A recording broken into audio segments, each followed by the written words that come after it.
안녕하세요.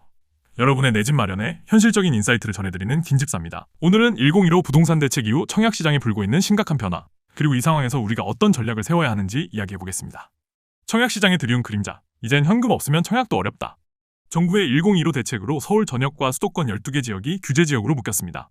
이제 이 지역에서 분양받는 아파트는 중도금 대출 LTV가 60%에서 40%로 축소됩니다. 즉, 같은 15억짜리 아파트를 분양받아도 이전에는 중도금 9억 중 6억을 대출로 해결할 수 있었지만 이제는 4억만 대출이 가능합니다. 나머지 2억은 순수한 현금으로 준비해야죠. 게다가 잔금 시점에 주택담보대출도 최대 6억 원으로 제한되기 때문에 결국 현금 10억 원 이상을 들고 있어야 청약이 가능한 상황이 된 겁니다. 결국 이번 대책으로 현금 부자만 청약 가능한 구조가 만들어졌습니다. 청약을 꿈꾸던 청년 신혼부부 실수요자들에게는 너무 가혹한 현실이죠. 청약 포기 공급 둔화, 다시 가격 상승, 악순환 경고. 더 큰 문제는 청약 포기 현상입니다. 자금 마련이 어려워지면서 청약을 미루거나 아예 포기하는 수요가 늘고 있습니다. 건설사 입장에서는 중도금 대출이 줄면 공사비 조달이 어려워지고 결국 사업 지연이나 공급 축소로 이어질 가능성이 큽니다. 공급이 줄면 다시 가격이 오르는 악순환이 시작되는 거죠. 결국 투기 억제 대책이 오히려 공급 절벽을 부를 수 있다는 지적이 나옵니다. 청약 경쟁의 또 다른 장벽, 가점 통장 규제 강화. 이제는 청약 통장 24개월 이상 가입자만 1순위 자격.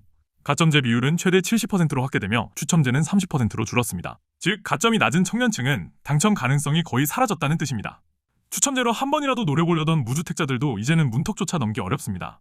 결국 현금 플러스 높은 가점을 동시에 갖춘 사람만 청약이 가능한 시장으로 바뀌고 있습니다.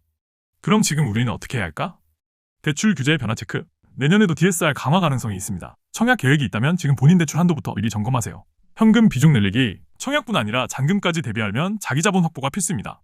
단기 예금보다 유동성 높은 현금 자산을 준비해두세요.